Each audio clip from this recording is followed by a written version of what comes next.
Now, it lasted barely a day.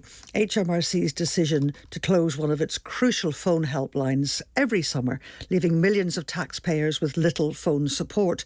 The aim was, of course, to push more taxpayers online. The uproar over their decision forced a rethink just 24 hours later. The pace of this change needs to match the public appetite for managing their tax affairs online, the HMRC boss said. In fact, the Chancellor told HMRC to think again. And tax expert Adrian Huston joins me. Adrian, you were, I think, gobsmacked when we heard that the phone line, the helpline, was closing. Yes, absolutely. It was something that I featured very rapidly on my Tax Tips podcast because I wanted to motivate people to contact their MPs and say this just isn't on. HMRC planning to close their helpline for 6 months of the year, just for their own convenience, really, and not really giving a hoot about the customers out there who want some help. Well, of course, they're saying that their online service is excellent and there's all kinds of demos and things, and there's Autobots and things like that, but there's no human voice. No, there's not. And a lot of their online help is sort of anonymised. Firstly, of course, you're not actually dealing with a human. But secondly, you can't say, this is my circumstance, this is my tax code that I'd like to change.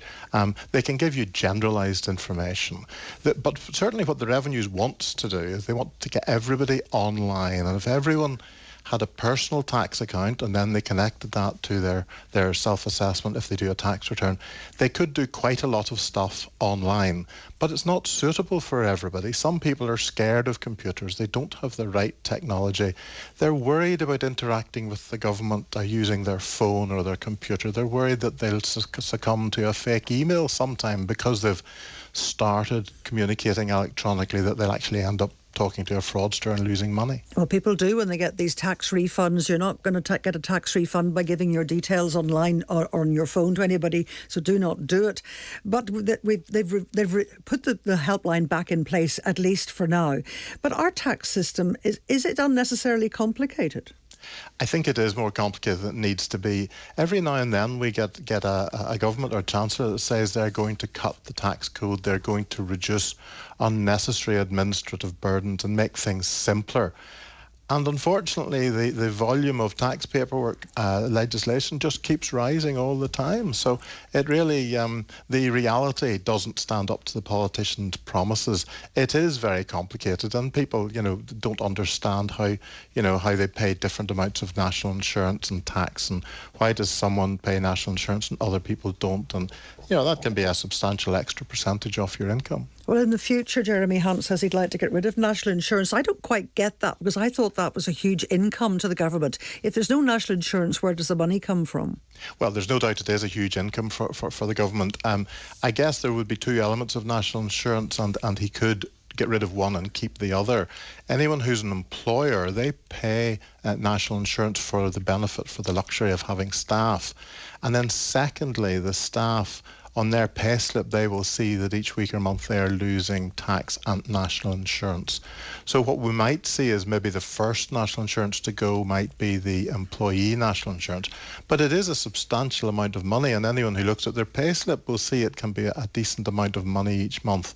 So if the government gets rid of that, it's like anything, they have to find the tax from somewhere else. And so it could mean, raising some other taxes, VAT or maybe income tax. But if we were all paying, say, shall we say for the sake of argument, 22% income tax, but no national insurance, then for working families, that wouldn't necessarily be a problem. The pensioners, unfortunately, might suffer a little in that they don't pay national insurance at the moment, so any rise to basic rate tax would affect them.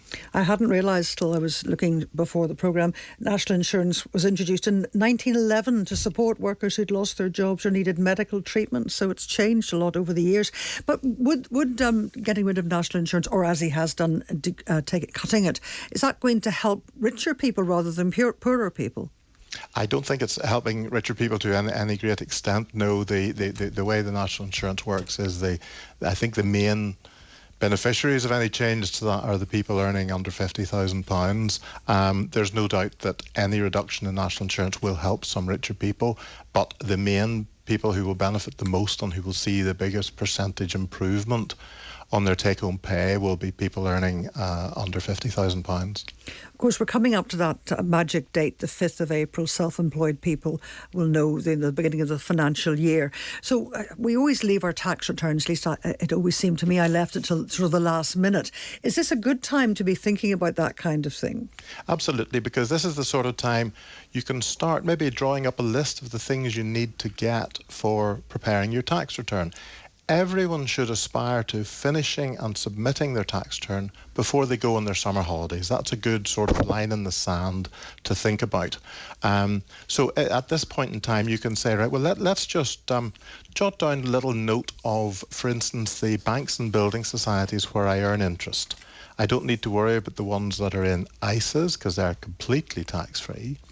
But anything else where I earned interest, because even if you don't have any tax to pay on the interest, if it's under, £500 or £1,000, depending on your income, you might not have any tax to pay, but you still must put it on the form.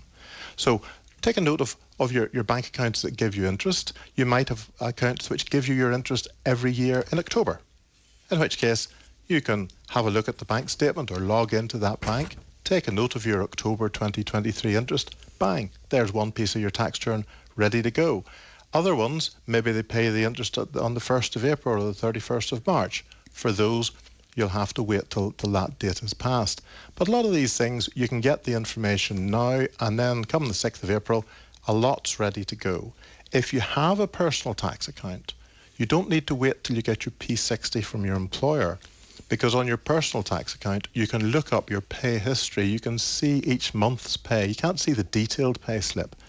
But for each month that's gone by, you can see your pay, your tax, and your national insurance. So come, the 1st of April, you'll find that your March pay slip will be recorded there, and the total for the year will be there, and you could put that straight onto your tax return without waiting on a P60. That's good advice and a good thing to be thinking about on a wet, cold Easter weekend. Adrian Huston, thank you for